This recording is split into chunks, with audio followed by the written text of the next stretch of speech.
اور دنیا ہی کے اندر بھی وَمَن يَعْمَلْ مِثْقَالَ ذَرَّةٍ شَرًّا يَرَى، جو ذرے برابر شر کرتا ہے وہ دنیا کے اندر بھی دیکھتا ہے. اور بالفرض کسی کی مہلت کو، کسی کو اللہ نے ڈھیل دی ہوئی ہے، تو کیا وہ ذرہ برابر جو برائی ہے وہ نہیں دیکھے گا؟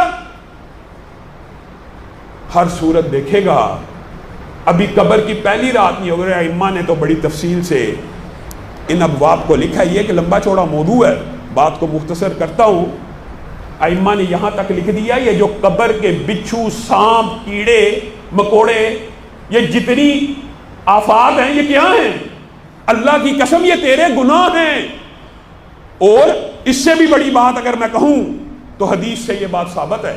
حشر کے دن آپ نے سب نے واقعہ پڑھا ہوگا، گناہ نہیں، ایسا مال جو بندے نے جمع کیا اور اس کی زکوٰۃ ادا نہیں کی، اور لوگوں کو اللہ نے مال تو تجھے خزانے عطا کیے تھے کہ تو لوگوں کے اندر بھی اللہ آزماتا ہے کہ میں نے اگر کسی کو خزانے، کسی کو دولت دی ہے، وہ لوگوں کو کتنا دیتا ہے، اس کے ذریعے لوگوں کی کتنی مدد ہوتی ہے، اس کے ذریعے دین کے کیسے ادارے چلتے ہیں، اس کے ذریعے نیکی کے کیسے بازار سرگرم کرتا ہے. تجھے مال دولت دیا تھا حشر کے میدان میں، وہ مال گنجے سام مراد ایک بہت بڑے اژدہے کی صورت میں انسان کے پیچھے پڑ جائے گا. انسان کہے گا تو کون ہے، پیچھے ہٹ جا، مفہوم آپ کے سامنے رکھ رہا ہوں، تو کون ہے؟ تیرا ہی تو مال ہوں جس کی تو زکوٰۃ ادا نہیں کیا کرتا. پھر اس کو ڈستا رہے گا. آپ نے حشر کے اندر برائیوں کے وہ نتیجے نہیں دیکھے. لمبا چوڑا باب ہے، لمبا چوڑا. صرف ایک بات سن لیجئے، رمضان قریب ہے. نبی کریم صلی اللہ علیہ وسلم کو جبریل ایک پہاڑی پہ لے کے چڑھے اور نبی کریم صلی اللہ علیہ وسلم کا اس گھاٹی پہ چڑھنا دوبر ہو گیا. جبریل امین نے نبی کریم کو اس گھاٹی سے کچھ آسانی سے عبور کروایا کہ نبی کریم تھک نہ جائیں.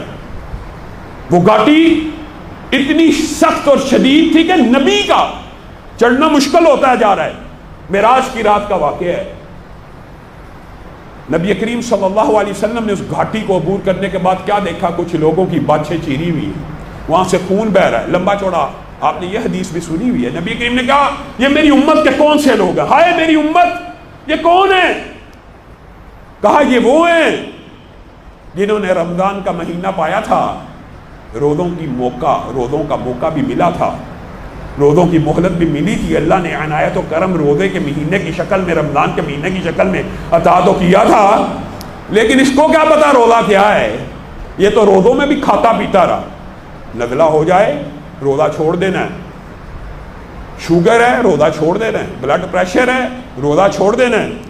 صحیح جو بیمار مریض ہے وہ روزہ چھوڑ سکتا ہے، اس میں شریعت میں اجازت ہے، بعد میں رکھ سکتا ہے.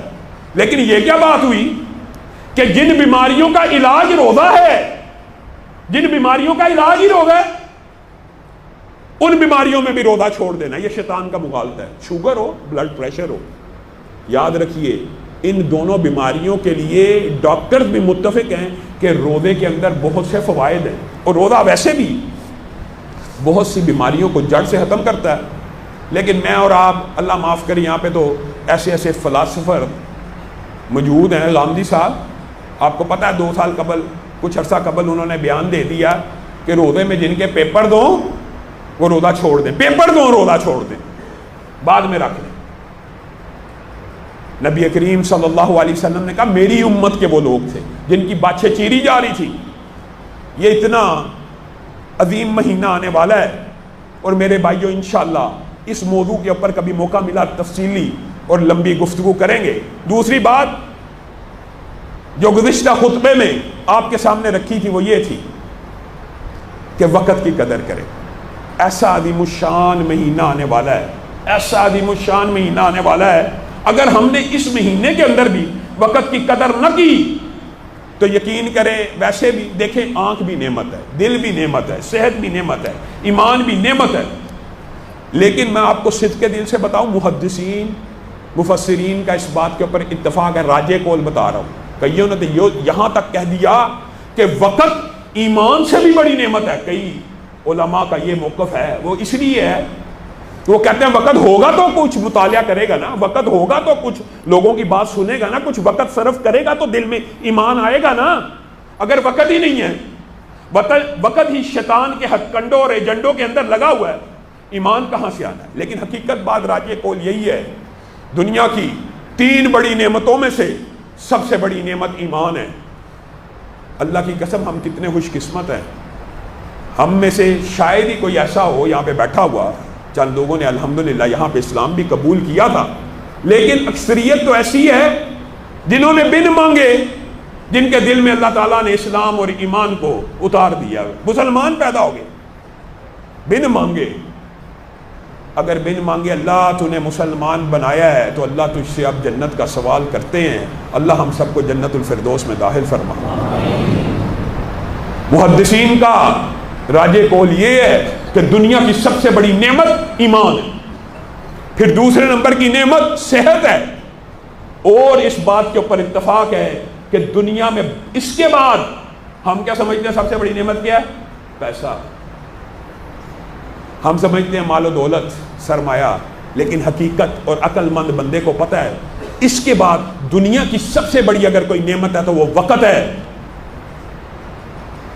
علماء نے کتنی عجیب و غریب باتیں لکھی ہیں، یہ سورج جب غروب ہوتا ہے یا چاند جب غروب ہوتا ہے، یہ سورج جو چاند غروب نہیں ہوتا، تیری عمر غروب ہو رہی ہوتی ہے، یہ رات نہیں کٹتی، تیری عمر کٹتی ہے، یہ دن نہیں کٹتا، تیری عمر کٹ رہی ہوتی ہے، یہ دن نہیں گزرتا، تیری عمر گزر رہی ہوتی ہے، یہ رات نہیں گزر رہی ہوتی، تیری عمر گزر رہی ہوتی ہے۔ غروب بھی انسان کا، گزارا بھی، گزر جانا بھی انسان کا۔ ہم سمجھتے ہیں دن گزر گیا۔ محدثین نے یہاں تک لکھا کہ وہ بندہ بہت بڑا جاہل ہے جو 1 لاکھ کے بدلے میں مٹی خرید لے، اور اس سے بڑا جاہل کون ہے جو 1 لاکھ کے بدلے میں کوڑا کرکٹ خرید لے۔ وہ سمجھانے کے لیے کہہ رہا ہوں، یعنی روپے کے عوض پہ پاگل ہوگا مٹی خریدتا ہوگا، جو روپے کے عوض کوڑا کرکٹ خرید لے، روپوں کے عوض لاکھوں روپیہ لگائے، کروڑ روپے کے بدلے میں 1 لاکھ لے لے، یہ بھی خسارہ ہے۔ لیکن کوئی ایسا بھی ہوگا جو 1 لاکھ کے بدلے میں کوڑا بھی خرید لے۔ محدثین نے لکھا ہے اس سے بھی بڑا بے وقوف وہ ہے جو اپنے وقت کے بدلے میں نیکیوں کے اعمال کرنے کی بجائے شیطان کے ایجنڈوں کی تعمیل کر رہا ہوتا ہے، پورا دن شیطان کی سپرد کر دیا۔ اللہ کی قسم، کاش کہ قبروں والوں کو یا قبروں والوں کی آواز ہم سنتے ہوتے۔ آج قبر میں پڑا ہوا ہر شخص، چاہے آپ کا والد ہے، چاہے آپ کی والدہ ہے، چاہے دادا دادی، جو بھی رشتہ دار ہے، آج قبر میں پڑا ہوا ہر شخص یہ صدا اور ندا دے رہا ہے، رب ایک لمحے کے لیے دنیا میں لے جا تو میں اس لمحے کو سبحان اللہ کہہ کے گزاروں گا، الحمدللہ کہہ کے گزاروں گا، لیکن یہ صدا ہمیں نہیں مل رہی۔ اور امام جوزی نے تو عجیب بات لکھ دی ہے۔ امام ابن جوزی نے کہا کہ اللہ کی قسم کھا کے کہتے ہیں، اگر قبر والوں سے پوچھا جائے کہ تمہیں کیا چاہیے تو وہ کہیں گے ہمیں رمضان المبارک کا ایک دن چاہیے جس میں سجدے کر کے اپنے رب کو منا لیں۔ آج وقت ہے کہنے والا بھی، اور کتنے دکھ اور افسوس کی بات ہے، قسمت کے اندر اللہ تعالیٰ نے ایک ترتیب بھی انسان کی بنائی ہوئی ہے، ایک ترتیب بھی تو ہے نا۔ وقت اتنا انسان غفلت میں گزارتا ہے اور اس کی قدر و قیمت کا احساس نہیں رکھتا، حالانکہ دنیا کی سب سے قیمتی چیز ہے۔ اسی لیے حدیث بھی ہے، نعمتان مغبون فیہما کثیر من الناس الصحۃ والفراغ۔ یہ ایسی نعمت ہے کہ جس کے اندر بہت سے لوگ غفلت اور خسارے کا شکار ہیں۔ یہ 2 نعمتوں کے بارے میں، ایک صحت اور ایک وقت۔ انسان کتنا بڑا جاہل ہے کہ اپنا وقت قیمتی چیزوں میں لگانے کی بجائے ان ایجنڈوں کی تکمیل میں لگا دے کہ جو کل کو انسان کو نقصان دینے والے ہیں۔ ہمارے ائمہ نے یقین کیجئے واقعات کا ایسا تانتا بنا ہوا ہے وقت کے حوالے سے۔ یہ بھی ایک لمبا چوڑا موضوع ہے کہ ہم کہاں پہ، ہم کیوں اپنے وقت کو ضائع کر رہے ہیں، کس وجہ سے ضائع کر رہے ہیں، کس چیز کے لیے۔ اللہ تعالیٰ نے نصیب بھی ایسا بنایا ہے کہ پہلے زندگی کے جو 15 سال ہیں کہاں گزر جاتے ہیں؟ بچپن میں۔ 15 برس بچپن میں گزر گئے۔ بندے کو شعور کی منزلیں طے کرتے کرتے 15 14 15 سال لگ جاتے ہیں، 15 سال اسی کام میں گزر گئے۔ پھر اپنی زندگی کی کیلکولیشن کیجئے، عمر اگر 15 سال کے بعد 40 برس ہے، 13 برس سو کے گزر گئے، 8 گھنٹے بھی بندہ سوئے، 1/3 حصہ 40 برس کے بعد مل گئے، 50 مل گئے، 15 برس سو کے گزار دیے، 15 برس بچپن میں گزر گئے، 15 برس سو کے گزار دیے، اور جب بچپن سے جب جوانی آتی ہے وہ اور غفلت کا ٹائم ہوتا ہے، جی شادی ہو گئی ہے، جی بیوی بچوں کو پالنا ہے، جی کمائی کرنی ہے۔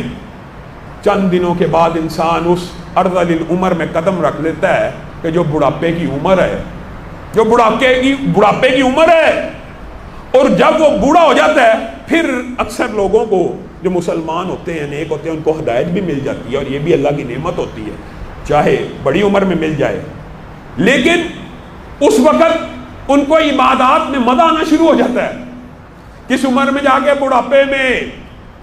اسی لیے بزرگ کہا کرتے تھے، بڑے ایک جید عالم دین تھے مولانا یوسف راجوال صاحب، کہتے ہیں جوانی میں سجدے کیا کرتا تھا، قیام کیا کرتا تھا، مجھے مزہ نہیں تھا آتا۔ جوانی میں سجدے کیا کرتا تھا اور لمبے لمبے قیام کیا کرتا تھا، مجھے لطف نہیں تھا آتا۔ اب بوڑھا ہو گیا ہوں، سجدہ کرتا ہوں، قیام کرتا ہوں، مزہ بڑا آتا ہے، لیکن میرے بیٹو اب مجھ سے سجدہ ہوتا نہیں ہے، اب مجھ سے قیام ہوتا نہیں ہے،